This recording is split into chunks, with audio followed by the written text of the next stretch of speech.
আল্লাহর ভয় চলে গেছে। যদি আল্লাহর ভয় থাকতো তাহলে এই রাষ্ট্রনেতা যেগুলি ইহুদিদের নাসারাদের পাঁচটা গুলাম যেগুলি, তারা এদেরকে ভয় করতো না। তাদের মনে আসতো ওই যে মজলুম গুলি 22-23 হাজারের মতো নিরপরাধ মানুষগুলি শহীদ হলো, পানি নাই, খানি নাই, বিদ্যুৎ নাই, বাড়ি নাই, ঘর নাই, ভবিষ্যৎ কি তারা নিজেই জানে না। এদের জবাব বিশ্বের মুসলমান দেওয়া লাগবে নি না? দেওয়া লাগবে নি না? তোমার আমার ভাই উপবাস, মাথায় সাল নাই, শহীদ হচ্ছে, হসপিটালে গিয়ে জায়গা নাই, বোমা হামলা, শরণার্থী শিবিরে হামলা, স্কুলে হামলা। এই সময় কিন্তু আমরা দর্শকের ভূমিকা পালন করতেছি, কিন্তু আমরা অসহায়। আমরা তো রাষ্ট্রনেতা নয়, আমরা কোনো সিদ্ধান্ত নিতে পারতেছি না, অসহায়। আমরা শুধু করতেছি দোয়া। কি করতেছি?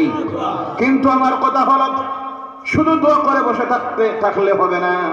এই সময়ে আমাদের মূল্যায়নের প্রয়োজন, পর্যালোচনার প্রয়োজন। কেন এই অবস্থা আমাদের তৈরি হচ্ছে? তৈরি হওয়ার 1 নম্বরের কারণ হলো আমরা ওয়াতাসিমু বিহাবিলিল্লাহি জামিআন থেকে অনেক দূরে সরে গেছি আর তাফাররাক হয়ে গেছি, দলে দলে বিভক্ত হয়ে যাওয়ার কারণে এই দুর্বলতার সুযোগ নিয়ে ইহুদি নাসারারা, ইসলামের দুশ্মনেরা গোটা বিশ্ব জুড়ে আমাদের উপর তাদের অন্যায় অবিচারের স্টিম রুলার চালাইতেছে। কথা ঠিক কিনা? ও আমার ভাইরা মুসলমানেরা, এর জন্য আল্লাহর রাস্তা মধ্যে রাখি এই ঐক্য আমাদেরকে এনে দিতে পারে আল্লাহর কালাম কোরআনুল কারীম। কোরআনের জ্ঞান যদি আমার এই সমাজের প্রত্যেকটা মানুষের ভিতরে চলে আসে, আল্লাহ রাসূলের আদর্শের যদি জ্ঞান চরিত্র দিয়ে যদি আমরা আমাদের জীবনটাকে গঠন করে নিতে পারি, তাহলে আমাদের মধ্যে ওই দলাদলি থাকবে না। কিছু আনছে যা থাকার কারণে বিভিন্ন মজহব তৈরি হয়েছে। এটা কিন্তু আমাদের পার্সোনালি বিষয়। কথা দেখি না? এটা হলো আমাদের পার্সোনালি বিষয়। এ নিয়ে দ্বন্দ্ব নয়। আল্লাহর রাস্তায় অনুরোধ রাখি, ও মুসলমানেরা, আল্লাহ পাক আমাদেরকে কি নিয়ামত দিয়েছেন আমরা বুঝতে পারলাম না। এমন একটা কিতাব আল্লাহ দিয়েছেন, দুনিয়ার সব কিছু যার মধ্যে আল্লাহ দিয়েছেন, একটা সমস্যার সমাধান আল্লাহ বাকি রাখেন নাই, সব দিয়ে দিলেন, কিন্তু আমরা গ্রহণ করতে পারতেছি না। এর জন্য আমার ভাইরা, আজকে যে আমাদের সমাজ আল্লাহর নাফরমানিতে নিমজ্জিত হয়ে যাচ্ছে, যত দিন যাচ্ছে পৃথিবীর মানুষ তত আমরা আল্লাহর নাফরমানির দিকে যে যাইতেছি, এই নাফরমানির থেকে এই সমাজকে যদি আমরা ফিরিয়ে আনতে হয়, তাহলে যে মেডিসিন প্রয়োগ করতে হবে সেটা হবে আল্লাহর কালাম কোরআনুল কারীম। বলো সুবহানাল্লাহ।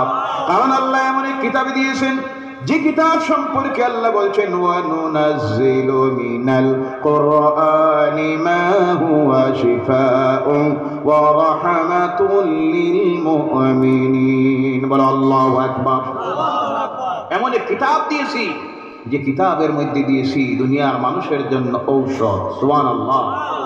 যে ঔষধ প্রয়োগ করেছিলেন বিশ্বনবী মুহাম্মদ রাসূলুল্লাহ সাল্লাল্লাহু আলাইহি ওয়াসাল্লাম, এমন একটা সমাজের মধ্যে আল্লাহ ওনাকে পাঠাইল, যে জায়গার মানুষগুলি দেখতে ছিল জন্তু জানোয়ারের মতো, আকৃতি ছিল শুধু মানুষ, হিংসা আর হিংসা, বিদ্বেষ, মারামারি, মদ, জেনা, চুরি, নারীর অধিকার নাই, গরিবের অধিকার নাই, এতিমের অধিকার নাই, নারীর মর্যাদা নাই, এমন এক সমাজ। কিন্তু ঔষধ দেওয়া শুরু করলেন আল্লাহ রাসূল আল্লাহর কালাম কোরআন দিয়া। বলা সুবহানাল্লাহ। এমন একটা সমাজ তৈরি হলো যার বাস্তবতা এখনো মক্কাতুল মুকাররমায়, মদিনাতুল মুনাওয়ারায় গেলে পরিলক্ষিত হয়। বলেন সুবহানাল্লাহ। রাত্রি এক সময় ছিল সেই মক্কায়, দিনের বেলা, রাত তো 12টা দূরের কথা, দিনের বেলা 12টা 1টায় কোন মেয়ে লোক একাকি ঘর থেকে বাইর হওয়ার সাহস করত, অপহৃত হবে, দর্শিত হবে, লাঞ্ছিত হবে, সতীত্ব হারাবে। কিন্তু আজ সেই ঔষধ প্রয়োগ করার কারণে যে অবস্থা তৈরি হলো, আজও তার চিত্র সেখানে গেলে পরিলক্ষিত হয়। একজন মহিলা একাকি আজিজিয়াত থেকে, কোন জায়গা, ভারতের হাজি, তাকে কোন জায়গায়? আজিজিয়া, মক্কায়। ভারতের হাজির জায়গা নাই। জি, এই খবর জানোই? মক্কায় জায়গা আছে, ভারতের হাজির জায়গা নাই। আফসোস, আফসোস হারে। কিন্তু কথা বলবে কে? কথা বলার কেউ নাই। এই কথা তো তুলতে হবে জাতীয় সংসদে। কথা ঠিক কি না? এক সময় ভারতীয় হাজিরা থাকতো, আমি নিজে গেছি, ক্যাটাগরি ছিল হোয়াইট, গ্রিন, আজিজিয়া, তিনটা। কয়টা? একদল থাকতো একেবারে মক্কার কিনারায় 200-300 মিটারের ভিতরে, নিসমলা, জারওয়াল, আরো বিভিন্ন জায়গাগুলির মধ্যে একটু দূরে 500 মিটার দূরে থাকতো আরব শ্রেণী। আর সবচেয়ে যাদের টাকা পয়সা একটু অসুবিধা তারা থাকতো আজিজিয়ায়।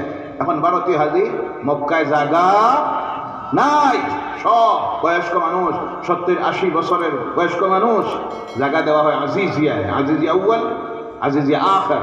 আখেরে যারা থাকে প্রায় অনুমানিক 17-18 কিলোমিটার দূর থেকে দুইটা বাস। কয়টা? একটাও ডাইরেক্ট নাই, দুইটায়। প্রথম একটা আনে টার্মিনালের সামনে নামাই দেয়, ওখান থেকে আরেকটায় মানুষ ফজরের নামাজে জামাতে বয়স্ক মানুষেরা আসতে পারে না, মহিলারা তো আসা দূরের কথা, জোহরের নামাজে তো আসা সম্ভবই হয় না, প্রচন্ড গরম। দুইটা গাড়ি বদলানি এই চলতেছে কিন্তু এটার যে একটা ব্যবস্থা নেওয়া হোক, প্রতিবাদ করা হোক। ভারতীয় হাজিরা, অন্যান্য দেশের হাজিরা মক্কা শহরে থাকতেছে, আজিজি আলাদা একটা ডিস্ট্রিক্ট, এখানে কিন্তু এদের জায়গার কোনো ব্যবস্থা নাই, এখানে দেওয়া হোক, কথা বলারও কেউ নাই। আহারে, তো বলতেছিলাম মহিলারা এখনো রাত্রি 12টা-1টায় আল্লাহর ঘর থেকে 5, 7, 10, 18 কিলোমিটার দূর থেকে একাকি অনেক সময় আল্লাহর ঘরের কিনারায় আসতেছে, এসে তাহাজ্জুদের নামাজ আদায় করতেছে, ফজরের নামাজ বা জামাত আদায় করে আবার তার বিল্ডিং এর মধ্যে যাইতেছে। রাস্তায় দর্শিতা হওয়া দূরের কথা, ইফটিজিংয়ের শিকার হওয়া দূরের কথা, একটা পুরুষ তার দিকে একটা বড় খারাপ দৃষ্টিতে তাকায় না। সুবহানাল্লাহ। এই অবস্থা তৈরি করেছে কোরআনের দেওয়া মেডিসিন। বলো সুবহানাল্লাহ। শান্তি দিতে পারে কোরআন। কে দিতে পারে? কোরআন। কিন্তু আমাদের মধ্যে শান্তিও নাই। তার কারণ হলো কোরআন নাই। বৈজ্ঞানিক মেডিসিন যা বলেছে সব বিজ্ঞান আজকে কবুল করে নিতেছে। বলেন সুবহানাল্লাহ। সেই দিন দেখি আমি একটা বই খরিদ করলাম, ওই মেলার থেকে বই খরিদ করবেন। আমরা তো বই খরিদ করিও না, পড়িও না। একটা বই একজন ইংরেজ লেখক লিখেছে, সে বলছে আমি রিসার্চ করা শুরু করলাম, মুসলমানদের সঙ্গে আমার সম্পর্ক, তো আমি দেখি তারা যখন 80 দেয়, কোনটা দেয় 80 যখন দেয় তারা একটা শব্দ বলে। সবসময় দেখি আমার মুসলমান অনেক বন্ধু আছে যারা 80 দেয় একটা শব্দ বলে। 80 দিলে আমরা কিছু কইনি না। কোনটা? আরো জোরে বলেন কোনটা? আলহামদুলিল্লাহ। সে চিন্তা করলো 80 দেয় এরা, আর আবার শব্দটা বলে, এটার সঙ্গে 80 সঙ্গে শব্দটার সম্পর্ক কি? তো তখন আমি বৈজ্ঞানিক রিসার্চ যারা করেছে এদের লেখা বই পড়া শুরু করলাম। পড়তে গিয়ে দেখি একজন বৈজ্ঞানিক লিখেছে এই হাসি যেটা মানুষের নাক দিয়ে আসে, আসার কারণ হলো মানুষ দুনিয়ায় চলতে গিয়ে বিভিন্ন ভাইরাস, বিভিন্ন জীবাণু মানুষের নাক দিয়া, কান দিয়া, চোখ দিয়া, তারপর শরীরের রোমের গুঁড়া দিয়া বডির মধ্যে গিয়ে ঢুকে। তো ক্ষুদ্র ক্ষুদ্র জীবাণু ভাইরাস যেটা দূরবীন যন্ত্র দিয়ে কখনো দেখাও সম্ভব নয়, এইগুলি যখন মানব বডির মধ্যে গিয়ে ঢুকে গিয়ে এফেক্ট করে লাংসে, হার্টের মধ্যে, কিডনির মধ্যে, লিভারের মধ্যে, ব্রেইনের মধ্যে যখন গিয়ে এফেক্ট করে তখন গোটা বডির অঙ্গ থেকে একটা কম্পন আরম্ভ হয়। কম্পনের মাধ্যমে একটা বাতাস তৈরি হয়, যে বাতাসের গতিবেগ হলো ঘন্টায় 180 কিলোমিটার। এই বাতাসটা তখন বাইর হওয়ার জন্য যে রাস্তাটা প্রয়োগ করে সেটা হলো মানুষের নাক দিয়ে বাইর হয়। সুবহানাল্লাহ বলে। এই যখন বাইর হইতে গিয়ে যে সব ভাইরাস মানুষ দেহের মধ্যে ঢুকে থাকে, ওই বাতাসের গতিবেগের সঙ্গে সব বাইর হয়ে চলে যায়। এর জন্য মুসলমানেরা তখন তাদের রব আল্লাহর শুকরিয়া আদায় করে, তাদের নবী তাদেরকে শিখাইয়া দিয়েছেন, তখন তোমরা বলো আলহামদুলিল্লাহ। আর আলহামদুলিল্লাহ। কি ধর্ম আর কি নবী পেইলাম, আহারে বুঝলাম না। ও আমার ভাইয়েরা মুসলমানেরা, আল্লাহর ওয়াস্তে আলোচনাকে আর বেশি দীর্ঘ করবো না, অনেক অতিথিরা রয়েছে, নির্ধারিত সময় আছে। আল্লাহর ওয়াস্তে অনুরোধ রাখি আমরা যেন কোরআন ভিত্তিক, হাদিস ভিত্তিক আমাদের জীবনটাকে গঠন করি। রাজি আছেন? আমাদেরকে বিভিন্নভাবে বিভ্রান্তিতে, গুমরাহিতে নেওয়ার জন্য ষড়যন্ত্র চলতেছে, অপসংস্কৃতির মাধ্যমে, আল্লাহর নাফরমানির কাজগুলির মাধ্যমে। আজকে মদ, অনেক সময় মানুষে কয় মদের ওয়াজ করেন হুজুর, আমি কই শুধু ওয়াজ দিয়ে মদ বন্ধ করা যাবে? আপনি একদিকে ওয়াজ করবেন মদের, আর একদিকে বারোইয়া গিয়া দেখবেন লাইসেন্স প্রাপ্ত মদের দোকানের সংখ্যা বাড়তেছে। কথা ঠিক কিনা? মদ যারা খায় আইনি তার প্রতি কোনো ব্যবস্থা আছে? যে মদ খাইলে 10 বছরের জেল আছে? নাই। 18 বছরের নিচে কেউ যদি মদ লয় তারে দেওয়া হইব 20 বছরের জেল। এভাবে কোনো কিছু নাই। শুধু ওয়াজ দিয়ে হবে না, একদিকে চলতে হবে ওয়াজ, নসিহত, উপদেশ, আর আরেক দিকে হলো আইন। কিন্তু আমরা মহা মুসিবতে, আমরা আইন তৈরি করে এই দেশে আমার সমাজের মানুষগুলিকে নাফরমানির থেকে ফিরাইয়া আনা সম্ভব নয়। কারণ এখানে আল্লাহর আইন চলছে না, এখানে চলতেছে মানুষের তৈরি আইন। এখানে যদি আমার সমাজের মানুষগুলির চরিত্রকে সংশোধিত করতে হয়, তাদের সামনে তুলে ধরতে হবে আল্লাহর কালাম কোরআনুল কারীমের আলোচনা, যেটা আজকে বিভিন্ন জায়গায় যুবকেরা দিতেছে। এই দেওয়ার কারণে আপনারা খুশি না নারাজ? সবসময় সাহায্য সহযোগিতা দিবেন? কথা বলেন দিবেন? কারা কারা দিবেন একবার হাত উঠান আর বলেন নারায়ে তাকবীর, আরো জোরে নারায়ে তাকবীর। হাত নামান। ওয়াদা দিয়েছেন আপনারা সাহায্য সহযোগিতা দেওয়ার জন্য।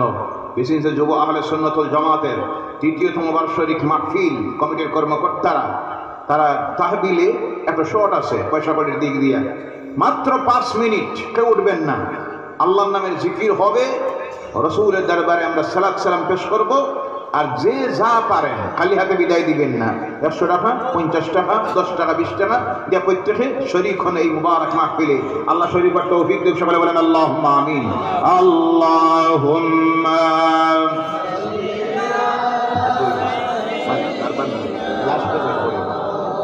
লানা মুহাম্মাদ ওয়া আলা আলি আরজুরে আল্লাহুম্মা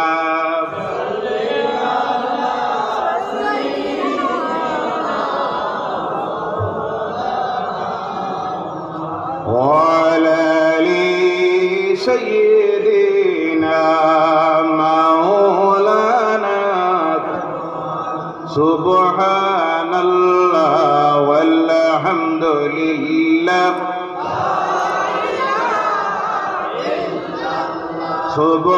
সুবহানাল্লাহ ওয়ালহামদুলিল্লাহ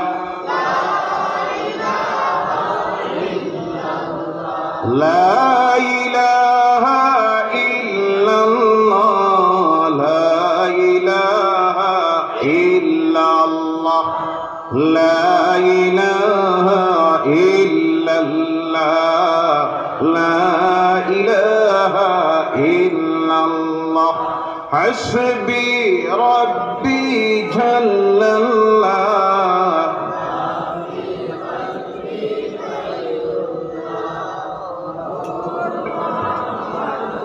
সাল্লাল্লাহ নূর মুহাম্মদ সাল্লাল্লাহ নূর মুহাম্মদ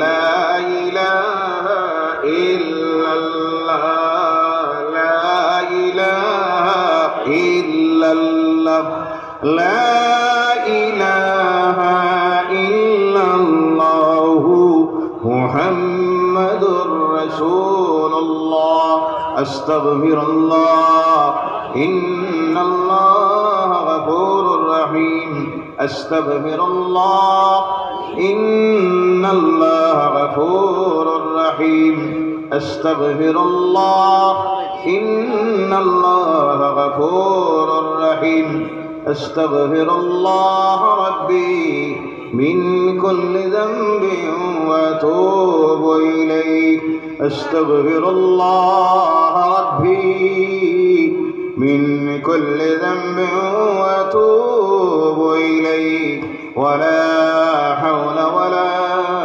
কুওয়াতা ইল্লা বিল্লাহিল আলিয়্যিল আযীম লা হাওলা ওয়া লা কুওয়াতা ইল্লা اللهم آمين يا رب العالمين. ربنا ظلمنا أنفسنا وإن لم تغفر لنا وترحمنا لنكونن لنكونن من الخاسرين ربنا آتنا في الدنيا حسنة وفي الآخرة حسنة وقنا عذاب النار وادخلنا الجنة مع الأبرار برحمتك يا عزيز يا غفار يا رب العالمين اللهم إني ظلمت نفسي ظلما كثيرا ولا يغفر الذنوب إلا أنت فاغفر لي مغفرة من عندك وارحمني إنك أنت الغفور الرحيم ربنا ولا تحملنا ما لا طاقة لنا به واعف عنا واغفر لنا وارحمنا أنت مولانا فانصرنا على القوم الكافرين رب العالمين حيل قند زلات بسن شاغامر جواحل سنة الجمتر কর্মীদের উদ্যোগে আয়োজিত তৃতীয়তম বার্ষিক ওয়াজ মাহফিলে আমরা গুনাহগারেরা এসে হাজির হয়ে আল্লাহ তোমার কালাম থেকে যে আলোচনা রাখলাম, তোমার হাবিবের হাদিস থেকে যে আলোচনা রাখলাম, তোমার নামের জিকির করেছি, মদিনার হাবিবের দরবারে সালাত ও সালাম পেশ করেছি। আয় আল্লাহ, তোমার বান্দারা এই মাহফিলের আয়োজন করতে গিয়ে 2000 5000 থেকে শুরু করে যা কিছু দিল আল্লাহ সমস্ত কিছু তুমি কবুল করে নাও। এই মাত্র আমি নালায়েক গুনাহগার তোমার বান্দাদের কাছে চাওয়া মাত্র তোমার বান্দারা যে যা পারলো আল্লাহ তোমার কালামের আলোচনা এই মাহফিলে দিয়ে শরীক হলো, তাও তুমি কবুল করে নাও। বিশেষ করে আল্লাহ এলাকার যুবকেরা মাস দিন থেকে কত কষ্ট করেছে তুমি মা বুঝানো। আল্লাহ একটা মাহফিল দিতে গিয়ে কি কষ্ট করতে হয় সব তো তুমি দেখতেছো। আল্লাহ কত সমালোচনা শুনতে হয়, কত কথা শুনতে হয়, সব তুমি দেখতেছো। লিওয়াজহিল্লাহ, একমাত্র আখিরাতের চিন্তায় কবরের আযাব থেকে মুক্তি পাওয়ার জন্য তোমার কালামের আলোচনার এই মাহফিল যারা দিল আল্লাহ তাদের কষ্টটাকে তুমি কবুল করে নাও। রব্বুল আলামিনের সবটুকু সর্বপ্রথম মদিনার হাবিবের রওজা মুবারক জান্নাতুল ফিরদাউসের টুকরে তুমি পৌঁছাইয়া দেও ইয়া আল্লাহ। তৎসঙ্গে আল্লাহ জান্নাতুল বাকি, জান্নাতুল মুআল্লাত থেকে শুরু করে সাহাবায়ে কেরাম, শুহাদায়ে কেরাম, আউলিয়ায়ে কেরাম, উলামায়ে কেরাম, উম্মতে মুহাম্মাদের যত মুমিন মুমিনাত, মুসলিমিন মুসলিমাত অন্ধকার কবরের গাড়ায় চলে গেছেন, প্রত্যেকের কবরের সবটুকু পৌঁছাইয়া দেও আল্লাহ। রব্বুল আলামিন, বিশেষ করে আমরা যারা তোমার দরবারে হাত তুলেছি খুব ভালো তুমি চিনতেছো ইয়া আল্লাহ। কার ছেলে কার নাতি সব তো তোমার জানা। কি করে তোমার দরবারে হাত তুলেছি কোনো কিছু তোমার কাছে লুকায়িত নয়। হাতের আঙ্গুলের ইশারায় যা করেছে সব তুমি জানো। সুখের পলকে যা করেছে সব তো তোমার দেখা। মনে মনে অন্তরে যা ভাবেছি তাও তো তুমি জানো ইয়া আল্লাহ। রব্বুল আলামিন, তুমি রহমান, তুমি রহিম, তুমি গফুরুর রহিম। আমরা গুনাহগার, আদমের আওলাদ, আমরা গুনাহগার। প্রতি রাত্রিতে হাজার হাজার তোমার বান্দাদের সামনে স্বীকার করতেছি আমরা গুনাহগার। রব্বুল আলামিন, আমাদের এই তওবাটাকে তুমি কবুল করে নাও। আমাদের আমলনামার জীবনের গুনাহগুলো তুমি মাফ করে দাও। আমাদের আমলনামার গুনাহগুলো তুমি নেকি বদলাইয়া দেও ইয়া আল্লাহ। রব্বুল আলামিন, অনেক যুবকেরা দোয়া চাইছে আল্লাহ, অনেকে দান খয়রাত করেছে। কমিটির অনেক যুবকেরা দোয়া চাইছে, সঙ্গে আমরাও তোমার কাছে চাইতেছি আল্লাহ। আমাদের অনেকের মা এই দুনিয়ায় না। হায় আল্লাহ, সারাদিনের পরিশ্রমের পর ক্লান্তির পর বাড়িতে গেলে যে চেহারাটা দেখলে সারাদিনের দুঃখ মিটে যাইত ইয়া আল্লাহ। আজকে মা দুনিয়ায় নাই, নিজের হাতে অনেকে অন্ধকার কবরের ভিতরে নিশাইয়া রাখছি বাবু। অনেকের আব্বা এই দুনিয়ায় নাই, অন্ধকার কবরের ভিতরে কি ব্যবহারটা করতেছ মাবুদ, আমরা দুনিয়ার চর্মচক্ষু দিয়ে দেখতেছি না।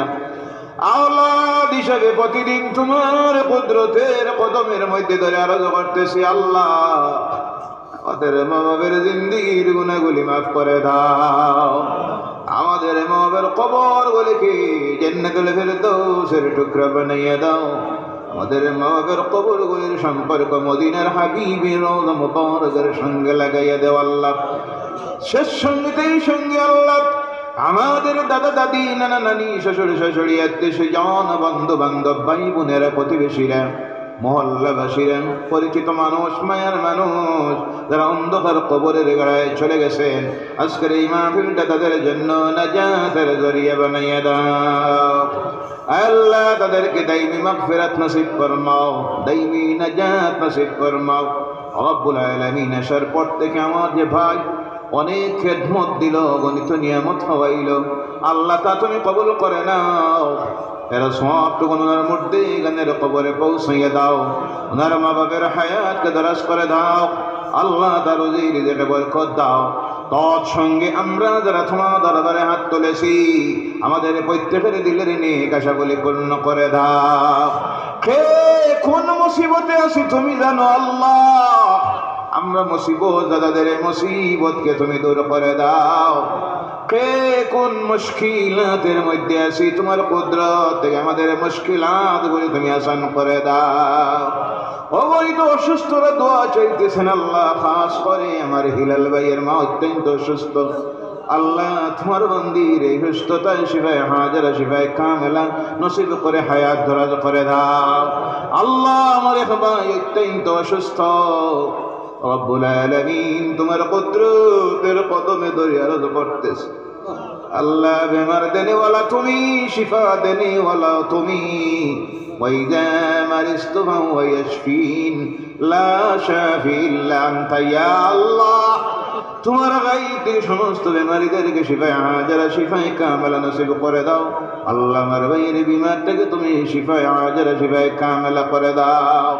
ব্যবসায়ী ভাইয়েরা মাহফিলে শরীক হয়েছে, হাত তুলেছে, তাদের ব্যবসায় খয়ের বরকত দাও, অভাবীদের অভাব দূর করে দাও। পর্দার আলের মা বোনেরা বসে বসে আলোচনা শুনতেছে, আমাদের সঙ্গে হাত তুলে তোমার দরবারে হাজির আল্লাহ। তাদের জীবনের গুনাহগুলি তুমি মাফ করে দাও। আমাদের ছেলে মেয়েরা স্কুল কলেজ মাদ্রাসা ইউনিভার্সিটিতে পড়তেছে, সুশিক্ষায় শিক্ষিত বানাও, উচ্চ শিক্ষিত বানাও, সমাজে প্রতিষ্ঠিত করে রাখো ইয়া আল্লাহ। খাস করে আল্লাহ আমার সমাজের মধ্যে কিছু সংখ্যক মানুষ তোমার নাফরমানিতে লিপ্ত, বিশেষ করে এক শ্রেণীর যুবকেরা আল্লাহ, তাদেরকে তোমার গায়বী শক্তি দিয়ে তুমি হেদায়েত করে দাও। প্রতিটা মুসলমান নরনারীকে যুবক যুবতীদেরকে তুমি 5 ওয়াক্তের নামাজি বানাইয়া দেও আল্লাহ। প্রতিটা মসজিদে 5 ওয়াক্তের নামাজের জামাতটাকে তুমি কায়েম করাইয়া দেও ইয়া আল্লাহ। রব্বুল আলামিন এই জমিনে আমরা কেউ চিরস্থায়ী নয়, চলে যাব। মৌতের সময়টা যখন আসবে আল্লাহ, শাহাদাতের মুহূর্তটা দিও। প্রতিদিন তোমার দরবারে শাহাদাতের মৌতের কামনা করতেছি ইয়া আল্লাহ।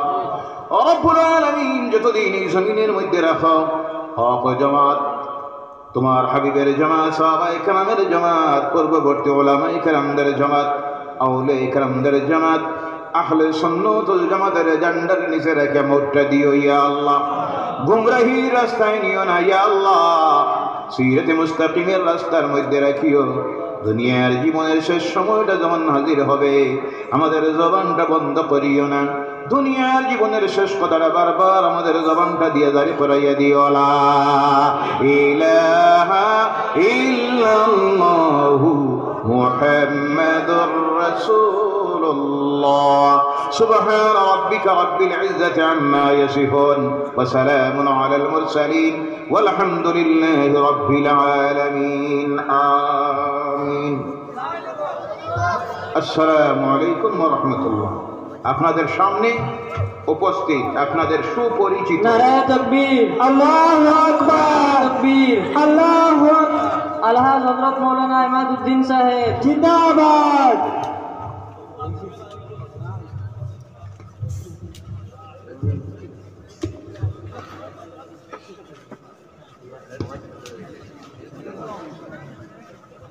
السلام عليكم ورحمة الله وبركاته.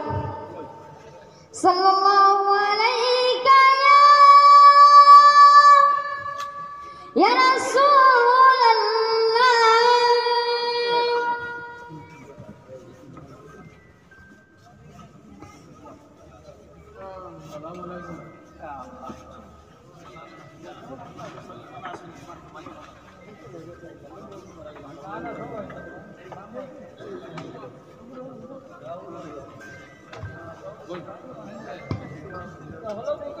এবং আপনারা সামনে কমিটির সেক্রেটারি সাহেবের প্রতিবেদন পাঠ করা হইব। আর পরে এর আগে আমি অনুগ্রহ মহল্লার অতিথি হিসাবে বেশ দিয়া গ্রহণ করার লাগে।